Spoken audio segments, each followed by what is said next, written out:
hapon, gali ng buntag sa do, gali ng taliod to. Ikaw pa tayo na harong kuan, mensahe. Gahapon ang tema bagong langit o bagong yuta.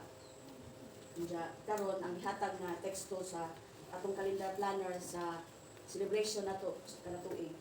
Ang 2 Corinto 5:16 sunod ra, no? Aning teksto po nga atong pamalandungan karon. So samtang nangita ko kung say angay natong pamalandungan karon, mao pong nambukan nga kini naghisgot may tungod sa pagkatapos aming lawasa sumpay po sa giingon diri nga kinahanglan tang mahiusa kang Kristo, no?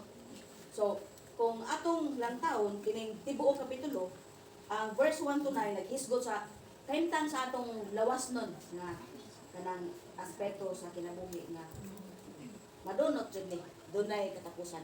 Og dili lang kay kinirang atong lawas, apil ang kalibutan, no? Nya gahapon sa akong wali kay nag-research ingon ni Apostol Pablo ngadto sa taga-Corinto kay naman sila problema sa pagtuos, pagkabanhaw. Naman sila mga panaglalis nga mabanhaw ba sa Kristo? Naabay pagkabanhaw sa mga matay o sa mga discussion nila sa mga doktrina. So ang baruganan ni Pablo nga kung matun-as ning lawasa, ulihan o gitagan-an ta sa Dios ni adtong lawas nga walay pagkatun-as. O posibleng iyan ang gisibo pud sa Juan 14, di ba? So may giingon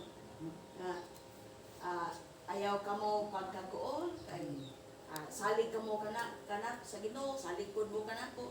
Sa balay sa akong amahan may daghang pulianan, daghang lawak o sa English pa mansion. Unja mungadto ako aron pag-andam og dapit ala kaninyo. Apan ayaw mo kabalaka kay mo balik ko. Og asa mo to ako. Kung asa ko to amo. Ingana ang saad sa Ginoo sa ato pa kun kining ingon dinhi nga bisag matun-as ning lawasa tagaan tag lawas nga wa nay pagkadunot. Tumanon sa Ginoo kini saad man siya naay gitangana ditong puloy-anan dito sa langit. Pero gahapon wa na jud wa kayo ko ning affirm nga kanang aglangit to adito. Aghang giingon nga asa marong langit basta kaning tuo tang naay langit o dad-on ta dito sa langit. Ang Ginoo ra nahibaw ka sa tanan. Kay wa pa man ningat to nagkasaksi nga mo ni. Imahinasyon si Isaias kay Isaias man ang text nga gigamit. Vision ni Isaias. Kun sa palan-awon, propesiya ni Isaias, kunon sa dagway sa bag-ong langit o sa bag-ong yuta. So sa iyang imahinasyon, murag maupoy palan-awon nga nakita ni Juan dito sa pinadayan sa bag-ong langit o bag-ong yuta. So kung ingon ana ang mahitabo nga naanang langit o pa mapoy ningat to, so wa ta katuon. Kay ato ba sa earth kay lingin mga tuta ag sila po aso na napita mo at tupod to as ilaw. So dili jud ta makaingon nga tuwa jud dito, di ba?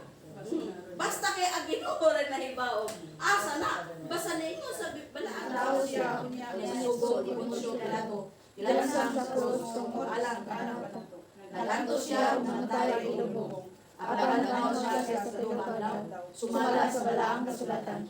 Unya mikaya siya at kasalangit, o bilingkod sa tuo sa amahan. Unya mabalik siya ng mahimaya, aron pagbuong sa mabuhi o patay, o maghari siya hangtod sa kahangturan. Mituwa ko sa balang espiritu nga atong Ginoo, ang tinubdan sa kinabuhi, gikan siya sa mahan o sa anak, ug uban kanila gisimba o gihimaya siya. Misulti siya pinaagi sa mga propeta.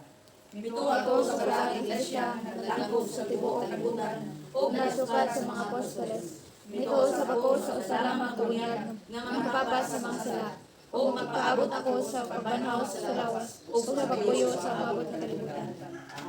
Pawalay pulos si Kristo mao ang bato malikong tinduganan ko kawas niya maunlod ko bisan kangit-ngit mo abot sa grasya niya mo sa liko bisan ang bagyo mo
gisulat sa linya sa himno nga among giawit.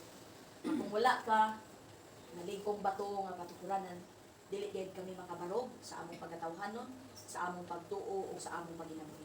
Hinaot ta Ginoo nga samtang doon na pahigayon alang kanamo. Dili kami dumili o magmakuli sa pag-abli sa among kasing-kasing o pagpamanandong sa among kinabuhi. Nga bisan po among pagtuo matarong mi wa gyud mi kasipiyatan sa among kinabuhi.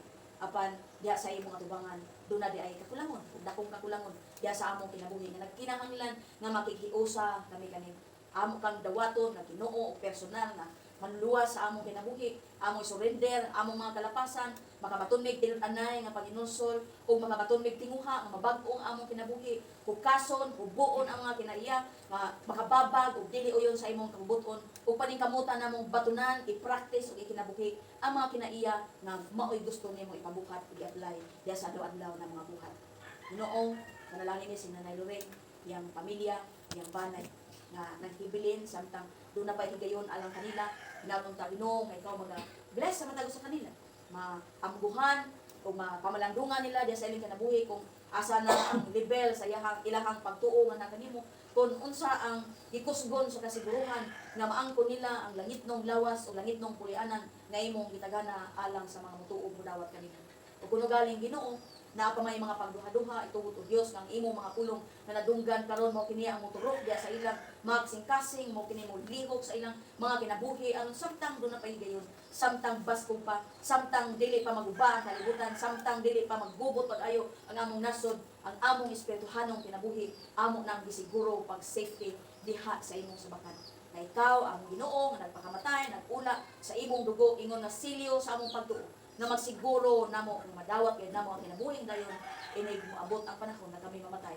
kung imong dadon ngadto sa kinabuhing walay katapusan sa amo karon nga pakiguban niining maong banay hinatong ta Ginoo nga nahupay sila o si Nanay Lorraine Ginoo lipunang iyang pagtuo lipunang iyang singkasing nga makahimo siya sa pagbarog nga maginusaran na lang tungod kay wala nang iyang kapikas ang iyang mga anak doon na po ilang tagsa-tagsa ka mga kaugalingan hinatong ta Ginoo nga isipon ni Nanay nga naa ka o Dios kauban niya matagutlo sa kinabuhi sa iyang paginusara kung nasa paginahanglan makasangpit siya nga kanimo Ginoo kumao unta usab ka na ang hitabo sa mga anak sa mga apo tibok banay maghiusa kami diya sa imong tiilan aron diya sa among pagpakikiusa kanimo na dawat namo ang kasiguruhan kung kami mudangat na sa kamatayon dadon mo usab kami ngadto niya ang kinabuhing dayon nga dawat namo ang langitnong lawas nga dili na mamatay ug wala na yung pagkalunod.